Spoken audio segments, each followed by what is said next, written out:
Thank you for joining Lewis University's television network. Today is Wednesday, October 23rd, 2019. I'm Luis Chavez. And I'm Mayette Lloyd. And we begin with our top international and national stories. Police in England have launched a murder investigation after 39 people were found dead in a truck earlier today. Authorities believe that the cargo was registered in Bulgaria and came into England through Ireland. A 25-year-old truck driver from Northern Ireland was arrested on suspicion of murder. Police didn't formally tie the deaths to human trafficking, but think it was because of the way the victims were crammed into the truck's container. Prime Minister Boris Johnson vowed in a tweet to work closely with Essex police to investigate exactly what happened. Chile has extended the curfew in the city of Santiago for the third straight day after violent protests continued on Monday.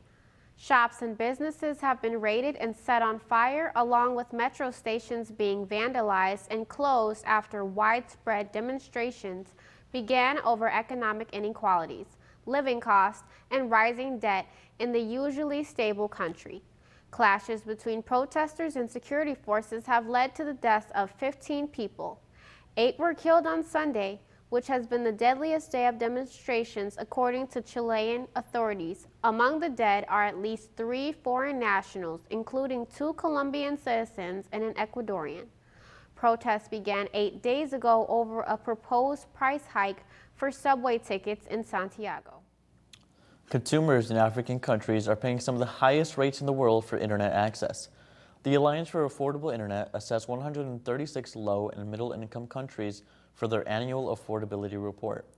Affordability is defined as 1 gigabyte of mobile broadband data costing no more than 2% of average monthly income. The average across Africa is more than 7%, and in some cases, 1 gigabyte costing a fifth of average earnings. 4 parents who have been fighting charges in the recent college admission scam, Douglas Hodge, Manuel Henriquez, Elizabeth Henriquez, and Michelle Geneves, have agreed to plead guilty to money laundering and conspiracy fraud. They've been threatened with additional charges if they don't plead guilty by a certain date. More than 30 parents were charged with conspiracy fraud, including actress Lori Loughlin, who was later charged with a count of conspiracy to commit money laundering. More than 50 people have been involved in these college admission scams, including coaches, wealthy parents, famous actors, and actresses. On Tuesday, a 16-year-old student will face attempted murder charges at Ridgeway High School in California after an altercation with another student. The unnamed shooter fired numerous rounds but only hit the other student twice. The shooter placed the gun in a backpack and gave it to another student before returning to class. The victim who was shot is in stable condition, but police aren't sure if the student who had the backpack was aware of the gun in it. Police are still looking for the accomplice and the gun. Coming up next, we'll take a look into leading local headlines. And later, we have the latest entertainment news. Stay with us.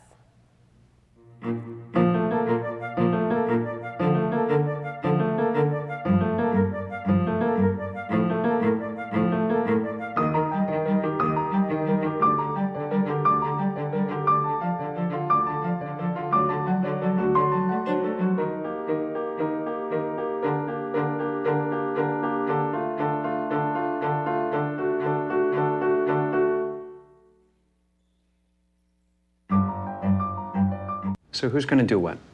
I'll pack the dead batteries. Great.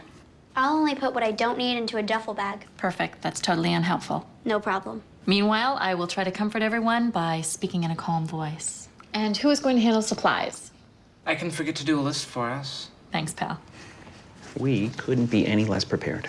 I'm proud of you guys. Talk to your kids about who to call, where to meet, what to pack. Visit ready.gov/kids for tips and information.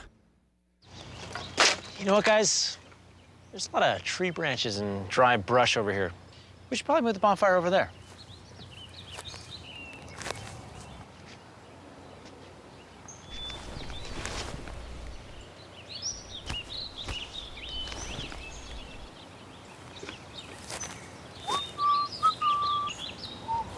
I'm guessing Smokey liked that idea.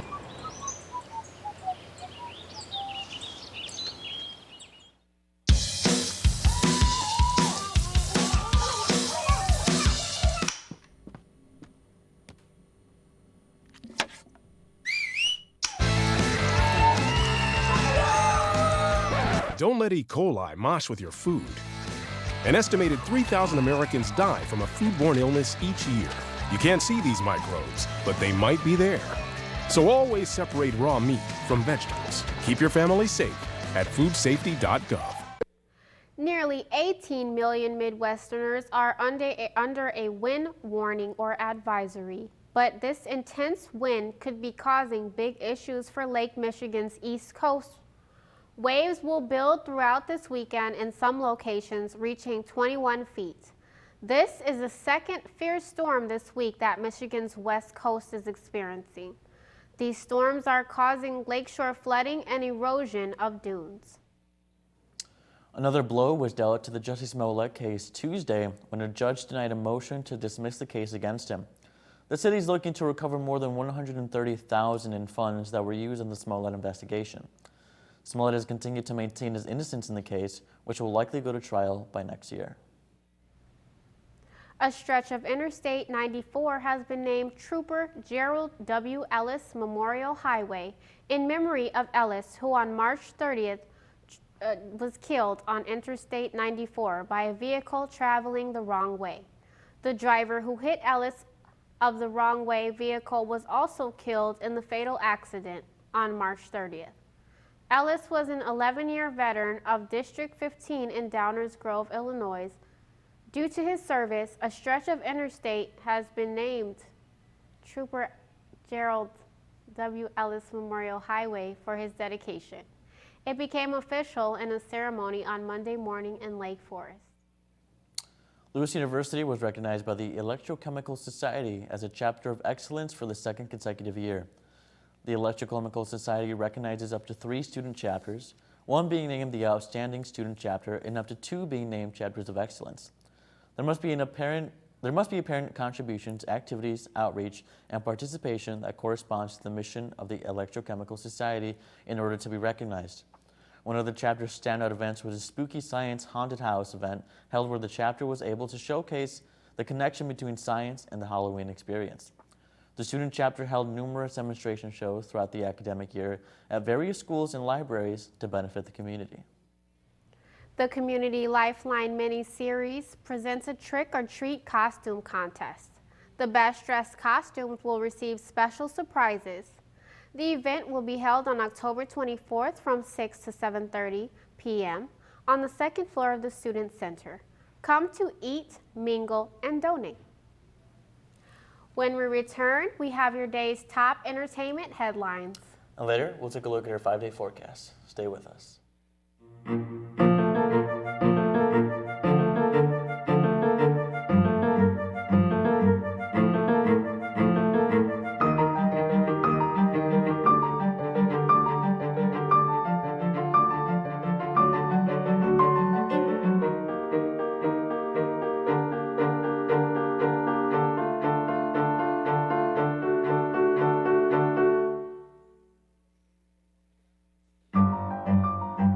So who's going to do what?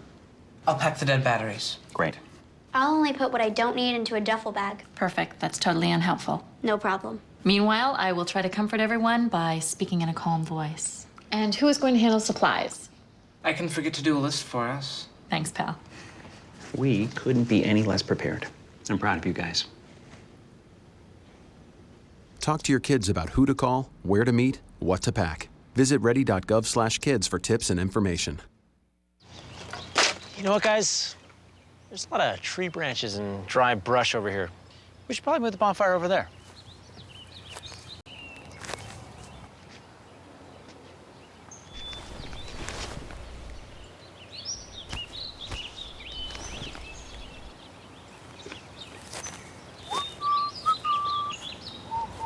I'm guessing Smokey liked that idea. Don't let E. coli mosh with your food. An estimated 3,000 Americans die from a foodborne illness each year. You can't see these microbes, but they might be there. So always separate raw meat from vegetables. Keep your family safe at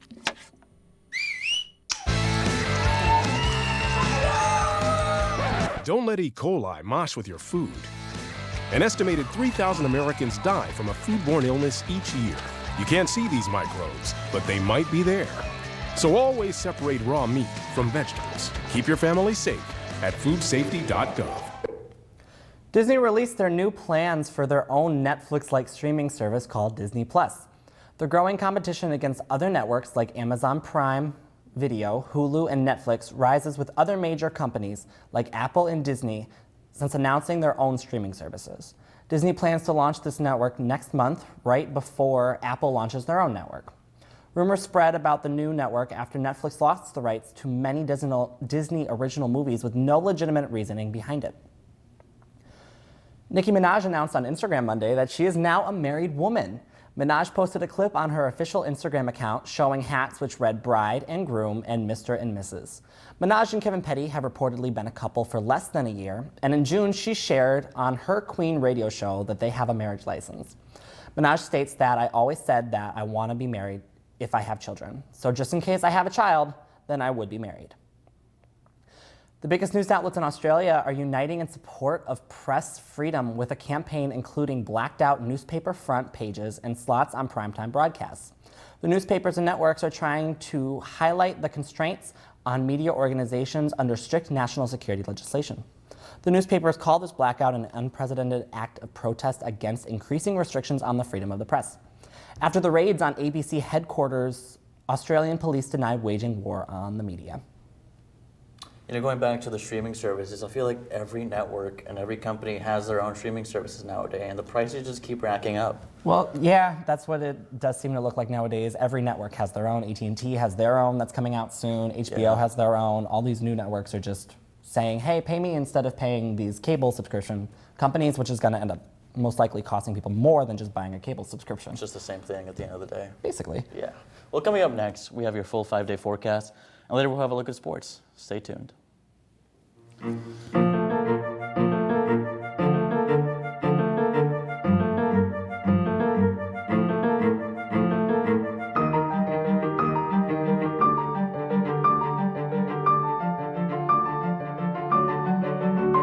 Yeah.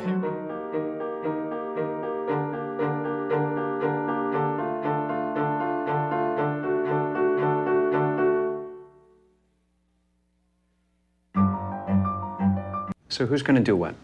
I'll pack the dead batteries. Great. I'll only put what I don't need into a duffel bag. Perfect. That's totally unhelpful. No problem. Meanwhile, I will try to comfort everyone by speaking in a calm voice. And who is going to handle supplies? I can forget to do a list for us. Thanks, pal. We couldn't be any less prepared. I'm proud of you guys. Talk to your kids about who to call, where to meet, what to pack. Visit ready.gov/kids for tips and information. You know what, guys? There's a lot of tree branches and dry brush over here. We should probably move the bonfire over there.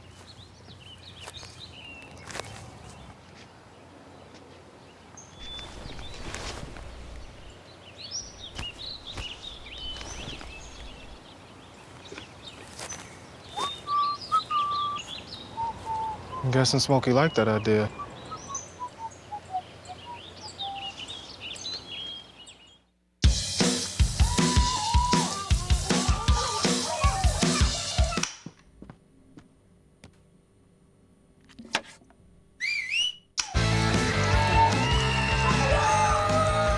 Don't let E. coli mosh with your food. An estimated 3,000 Americans die from a foodborne illness each year. You can't see these microbes, but they might be there. So always separate raw meat from vegetables. Keep your family safe at foodsafety.gov. Welcome back to Lewis University's television network. I'm Carl Zahn with your weather. Right now in Real Millville, we're looking at 56 degrees with a 61% humidity and 5-mile-per-hour wind to the south. For our local temperatures up in Madison, Wisconsin, we're looking at 53. Down in Kankakee, 63. Valparaiso, 61. Little colder up in South Bend at 58 and 53 in Grand Rapids. For our national temperatures up in Seattle, we're looking at 57. Los Angeles, 83. Absolutely beautiful in Dallas, 80 degrees. 68 in Nashville and 64 in Boston. For our national radar, it looks like we're having a little bit of snow in the northern plains of the United States here in the Montana area. A little bit of rain coming in through the Wisconsin and Chicago area, but nothing we should be worried about in the upcoming days. Right now, we had a little bit of scattered thunderstorms, storms throughout the Chicagoland area, but it looks like that's going to clear up, but there definitely will be clouds in the sky coming up tonight. For our 5-day forecast, looks like tomorrow we're going to have a high of 52 and a low of 36 with mostly cloudy. On Friday, those temperatures are going to drop down to 49 high and a low of 31. Partly cloudy. On Saturday, we're going to have some PM showers with a high of 54 and a low of 43. And Sunday, those temperatures are going to keep rising. 59 degrees is a high and 39 is a low. Remember to keep up with LUTN weather on Facebook and Twitter. Now back to Mayette at the desk. All right, Carl, thank you so much for that update. Stay tuned for sports next.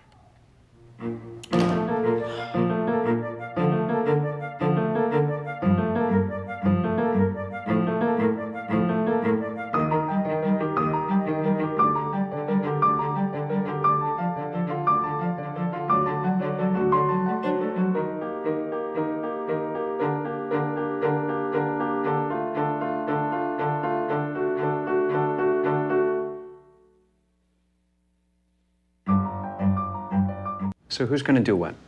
I'll pack the dead batteries. Great. I'll only put what I don't need into a duffel bag. Perfect. That's totally unhelpful. No problem. Meanwhile, I will try to comfort everyone by speaking in a calm voice. And who is going to handle supplies? I can forget to do a list for us. Thanks, pal. We couldn't be any less prepared. I'm proud of you guys. Talk to your kids about who to call, where to meet, what to pack. Visit ready.gov/kids for tips and information. You know what, guys? There's a lot of tree branches and dry brush over here. We should probably move the bonfire over there.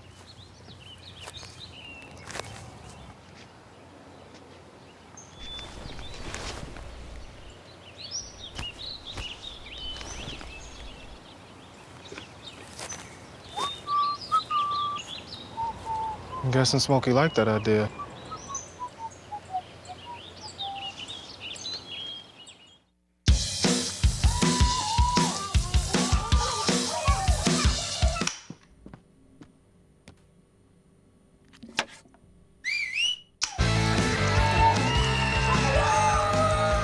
Don't let E. coli mosh with your food. An estimated 3,000 Americans die from a foodborne illness each year. You can't see these microbes, but they might be there. So always separate raw meat from vegetables. Keep your family safe at foodsafety.gov. Welcome back to LUTN. I'm Matt Mohan with sports. This Friday night, the women's volleyball team will be taking on Missouri St. Louis in a critical GLVC matchup. The game will be recognized as Playing for Preemies Night in order to promote awareness for prematurely born babies. All ticket proceeds will go directly towards the Ray Strong Foundation, and donations will also be accepted. Be sure to show out to Neil Carey Arena this Friday for the 7 p.m. start, and be sure to wear purple to show your support. Former Lewis basketball star Max Strus has just signed a two-way contract with the Chicago Bulls. Strus is from Hickory Hills, Illinois, and attended Stagg High School before playing at Lewis for 2 years.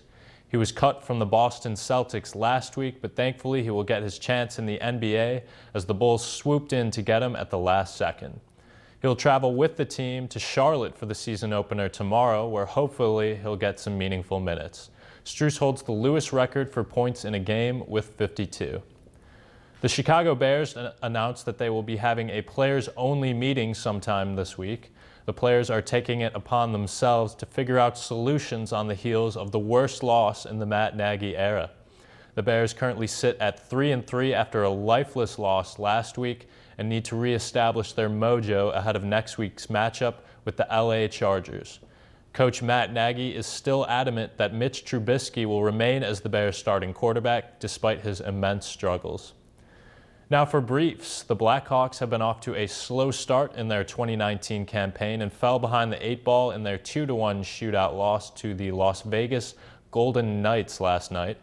Kirby Dach had the lone regulation goal for the Hawks, who are now 2-3-2 on the season and currently sit 6th in the Central Division. The NBA season tipped off last night with the defending champion Raptors receiving their rings. The marquee matchup of the night, however, was the Battle of LA between the Lakers and the Clippers. The Clippers took the win 112-102 with new addition Kawhi Leonard scoring 30 in the contest. You can catch the Bulls in their season opener tonight at 6 p.m. on the road against the Charlotte Hornets. In baseball, the Washington Nationals are looking like the team of destiny in 2019 as they took Game 1 of the World Series last night over the Houston Astros. Juan Soto hit 3 for 4 as the Nasty Nats handed Garrett Cole his first loss in over 5 months. Game 2 of the best-of-7 series is back in Houston tonight at 7 p.m. Central. I'm Matt Mohan with sports. Now back to you guys at the desk. Thank you for that update, Matt. That's it for today's news. Thank you for watching. As a reminder, you can always keep up with Lewis News on Facebook, Twitter, Instagram, and by visiting our website, charliemedia.press. I'm Luis Chavez. I'm Mayette Lloyd. I'm Aaron Ostrowski with entertainment. I'm Carl Zahn with weather. Have a great night.